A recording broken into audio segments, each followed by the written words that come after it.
மட்டும் பேப்பர் நிறைய சொல்லியிருப்பேன். இந்த பேப்பர்ல சந்தேகம் இருக்கும். உங்க சார்பா நம்ம டீமே அதை கேட்கறது தயாரா இருக்காங்க. வாங்க அவங்க கேட்கறது என்ன கேட்கறான்னு பார்த்து அதுக்கான பதில் நம்ம தெரிஞ்சுக்கலாம்.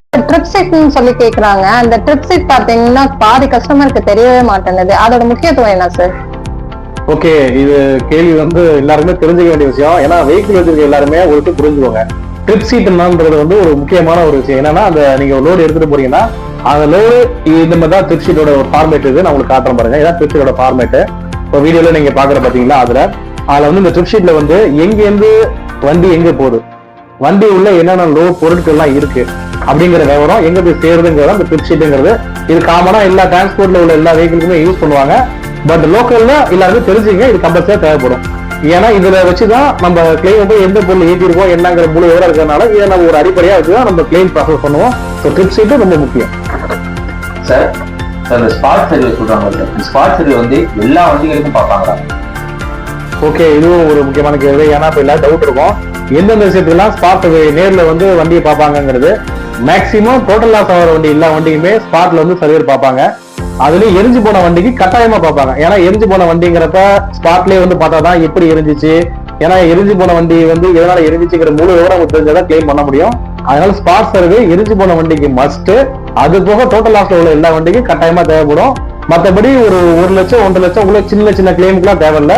முடிஞ்ச அளவுக்கு டோட்டல் லாஸ் போற வண்டிக்கு மட்டும் ஸ்பாட் சர்வே தேவைப்படும். மற்றபடி எந்த இஷ்யூவும் கிடையாது. சார் எட பில்லுன்னு ஒண்ணு கேக்குறாங்க.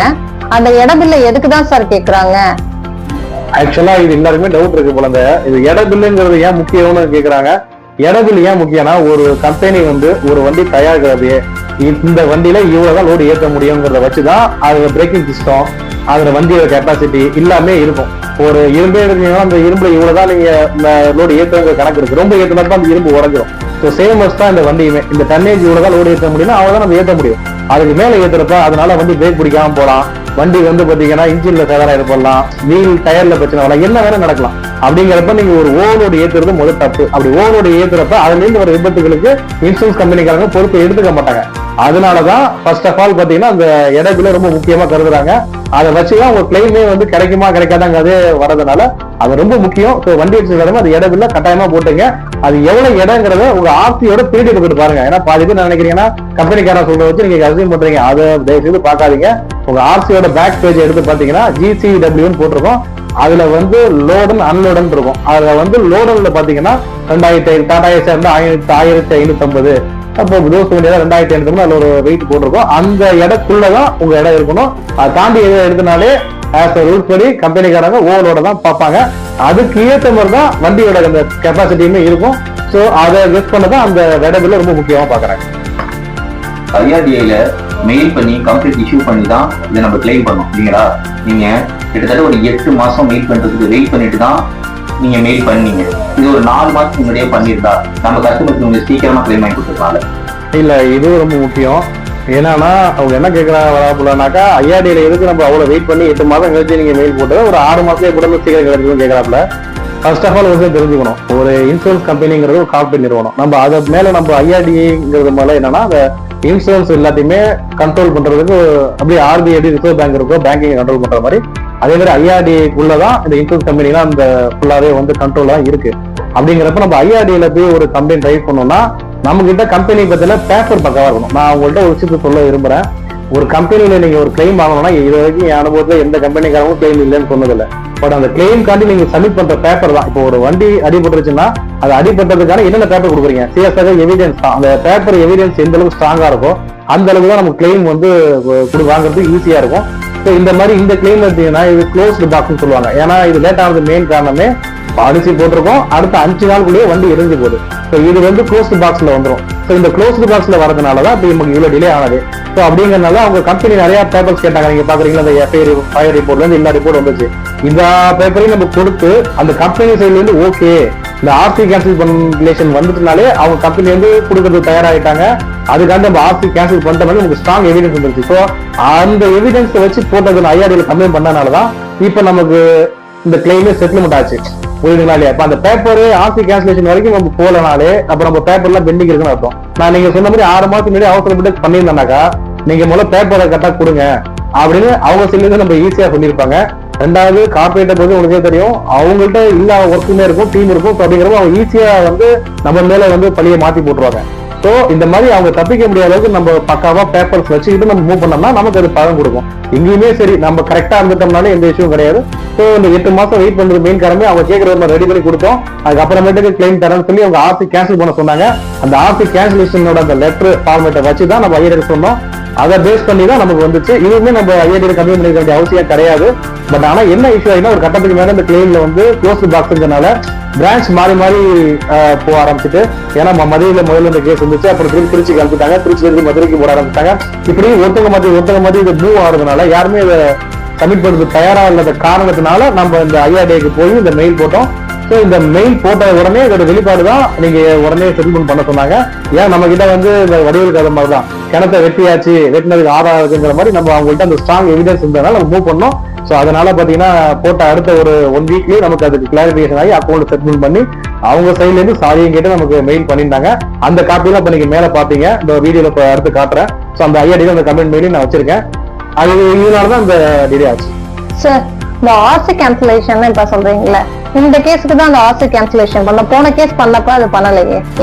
இல்ல, குட் பாயிண்ட். என்னன்னா இப்ப நம்ம அந்த வண்டியை விற்க போறது இல்ல, ரெண்டாவது வண்டி ஆர்சியை ரீயூஸ் பண்ணா டோட்டல் லாஸ் நம்ம புக் பண்ணோம்.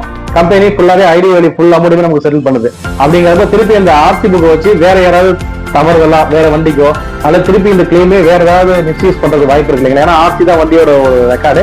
ஸோ அதை வச்சு மிஸ்யூஸ் நடக்கக்கூடாதுங்கிறதுனால கம்பெனி என்ன பண்றாங்கன்னா கேன்சல் பண்ணிடுங்க. ஏன்னா ஒன்ஸ் ஆர்சி கேன்சல் பண்ணா அப்ப அந்த வண்டி இருக்கிறதுக்கான ஃபுல் ரெக்கார்டு அழிஞ்சிடும். ஸோ கேன்சல் பண்ணதுக்கு அப்புறமேட்டு ரீயூஸ் பண்ணக்கூடாது, அதை வச்சு எதுவும் தப்பு நடந்தது கூடாதுங்கிறது அந்த கேன்சலேஷன் பண்ணிருக்காங்க. ஒன்ஸ் ஆர்சி கேன்சல் பண்றதுனால நீங்க பயப்பட வேண்டாம், பண்ணிட்டாங்கனாலே கம்பல்சரி கிளைம் செட்டில்மெண்ட் ஆயிடும். ஸோ பயப்படாம நீங்க அதை பண்ணி கொடுக்கலாம். சார், இப்ப நம்ம ஃபயர் ரிப்போர்ட் வாங்கி கொடுத்தோம்ல, அந்த ஃபயர் ரிப்போர்ட்ல என்னெல்லாம் பார்ப்பாங்க? ஆக்சுவலா இது ரொம்ப குட் பாயிண்ட். ஒரு வண்டி எரியுதுன்னா ஃபயர் ரிப்போர்ட் என்ன சொல்றீங்கன்னாக்கா, நான் உங்கள்கிட்ட நார்மலா ஒரு சில விஷயங்கள்லாம் சொல்றேன், அது நீங்க கண்டிப்பா தெரிஞ்சுங்க. ஃபர்ஸ்ட் விஷயம், ஒரு வண்டி நீங்க வக்கீல் ஏற்ற போறீங்கன்னா அது ஆல்ரெடி கிளைமபிள் தான், எரியக்கூடிய பொருள் தான். ஸோ முடிஞ்ச அளவுக்கு வக்கீல் ஏற்றுறப்ப தயவுசெய்து வயலுக்குள்ள வண்டி கொண்டு போகாதீங்க. ஏன்னா வயலுக்குள்ள நார்மலாவே லைன்ஸ்லாம் ரொம்ப ஹைட் கம்மியா இருக்கும். ஸோ அதனால அதுல ஈஸியா உரசத்துக்கு வாய்ப்பு இருக்கு. ஃபயர் ஆகலைனா கூட அந்த லைன் உங்க வண்டி மேல உரசினா கூட உங்களுக்கு ஷாக் அடிச்சு கூட அதனால ப்ராப்ளம் வர வாய்ப்பு இருக்கு. ஏன்னா லைனை பொறுத்த வரைக்கும் ஒரு நடந்து போற அளவுக்கு தான் அங்க இருக்கும். அங்க வெஹிக்கிள் போகாதனால அந்த ஹைட் நம்ம கால்குலேட் பண்ண முடியாது. ஸோ அதனால வயல்ல போய் தயவு செய்து வந்து வக்கீல் ஏற்றது குறைச்சிக்கங்க, முடிஞ்ச அளவுக்கு போகாதீங்க. ரெண்டாவது பாயிண்ட், நீங்க வந்து வக்கீல் ஏத்துறப்ப மெயின் ரோட்ல நின்று ஏத்துறப்பயுமே ஏத்துல முடிச்ச உடனே பருவா போட்டு இந்த பிளாக் கலர் ஷீட் இருக்குல்ல, தார் ஷீட், அதை வந்து போட்டு ஃபுல்லா க்ளோஸ் பண்ணிடுங்க. நான் வீடியோல ஒரு பிக்சர் காட்டுறேன் பாருங்க. இந்த பிக்சர் மாதிரி க்ளோஸா டைட் பண்ணி கட்டிட்டீங்கனாலே பிளாஸ்டிக்ல மேபி லைன் உரசினா கூட அதனால எரியாத அளவுக்கு பார்க்க கொஞ்சம் இதா இருக்கும். ஒரு பிளாஸ்டிக் ஷீட்டை போட்டு க்ளோஸ் பண்ணிடுங்க. ஸோ இந்த ஃபயர் ரிப்போர்ட்டிங்கன்னா அது எதனால இருந்துச்சு அப்படிங்கிறத ஃபுல் ஃபுல் ரிப்போர்ட் வரும். ஒரு சில சமயத்துல நம்ம கையில வாங்க முடியும், ஒரு சில சமயத்துல அந்த ரிப்போர்ட் டைரக்டா கம்பெனிக்கே கொடுத்துருவாங்க, நம்ம அதை பார்க்க கூட முடியாது. பட் ஆனால் அந்த ரிப்போர்ட் பாசிட்டிவா நமக்கு வரணும். அது பாசிட்டிவா வந்தா மட்டும்தான் நம்ம கிளைம் வாங்க முடியும். இந்த ரிப்போர்ட்ல வந்து நம்ம பாசிட்டிவா வந்துருச்சு, ஏன்னா கஸ்டமர் வந்து வகையில் வயல்லாம் உப்புலாம் கொண்டு போவோம், மெயின் ரோட்லயே வந்திருந்தாங்க. ஸோ அதனால ஒரு சில விஷயங்கள் பாசிட்டிவா இருந்ததுனால இது நமக்கு ஈஸியா கிளைம் ப்ரூவ் ஆயிடும். இந்த கிளைம் வாங்குறதுக்கு இது ரொம்ப கஷ்டப்பட்டு தான் இந்த கிளைமா வாங்கியிருக்கோம். இது வந்து நார்மல் பீப்புள் எல்லாம் வெளியில போறாங்க, அவங்க எல்லாம் எப்படி சார் கிளைம் வந்து வாங்குறாங்க?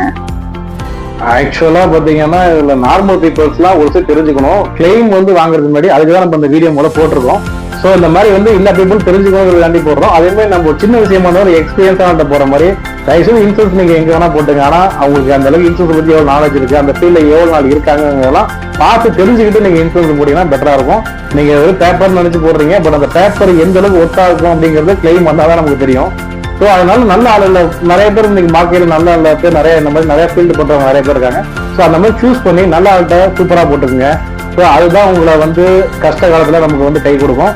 ஸோ இந்த இன்சூரன்ஸ் போறது வந்து நீங்க ஃபர்ஸ்ட் ஆஃப் ஆல் பாக்குறப்ப அவங்களுக்கு என்ன நாலேஜ் இருக்குங்கிறத தயவுசெய்து தெரிஞ்சுக்கிட்டு பாலிசியை போட்டுங்க. அது மாதிரி காமன் பேப்பர் காண்டி தான் நம்ம இந்த வீடியோ நீங்க சொன்னீங்க, அதை நம்ம போட்டுட்டு இருக்கோம். ஸோ ஒரு கிளைம்னா என்னென்ன பேப்பர் வேணும், அதெல்லாம் எப்படி நம்ம ஹேண்டில் பண்ணணும், யாரை பார்க்கணுங்கிறதா இனிமேல் நம்ம கண்ட்ரிவா நம்ம வீடியோ நம்ம சேனல்ல வரப்போகுது. ஸோ நம்ம ஓஎம் இன்சூரன்ஸ் ரெகுலரா வாட்ச் பண்ணி உங்களுக்கு ஒரு வண்டி அடிபடுச்சுன்னா என்ன பண்ணணுங்கிறத ஃபுல் விளக்கமா தெரிஞ்சுங்க. இது உங்க ஃப்ரெண்ட்ஸ் சர்க்கிளுக்கும் ஷேர் பண்ணுங்க. ஏன்னா இது முக்கியமான விஷயம். ஏன்னா நிறைய பேருக்கு பாருங்க, மேடம் ஆல்ரெடி சொன்னாங்க ட்ரிப் ஷீட்னே நிறைய தெரியாம கூட வண்டி ஓட்டிட்டு இருக்காங்க. ஸோ எல்லாமே விளக்கமா தெரிஞ்சுங்க. கிளைமை பத்தி நான் எல்லா விளக்கமும் நம்ம சேனல்ல வரதுனால கொஞ்சம் ஹேண்டில் பண்ணீங்க. இன்னொரு முக்கியமான விஷயம் நான் கூட சொல்ல போறது என்னன்னா, இன்சூரன்ஸ் போறது முன்னாடி ஒன்ஸ் நல்லா செக் பண்ணிட்டு போட்டுங்க. எதுவுமே தெரியாம வந்தீங்கன்னா இன்னைக்கு பாதி கிளைம் ரிஜெக்ட் ஆகுது, அது மெயின் காரணமா இருக்கு. ஸோ அதனால கொஞ்சம் பாத்துங்க. ஓகே, ஸோ நம்ம இனிமேல் ரெகுலரா எப்படி பார்க்க போறோம். அடுத்த ஒரு வீடியோல நம்ம அடுத்தடுத்து ரெகுலரா இந்த மாதிரி கிளைம்ஸ் பத்தி ரெகுலரா பாக்குற வரைக்கும் உங்கள்ட்ட இருந்து எங்க டீம் சார்பா தேங்க்ஸ். ஓகே, எல்லாரும் வாட்ச் பண்ணுங்க, நம்ம சேனல் சப்ஸ்கிரைப் பண்ணுங்க.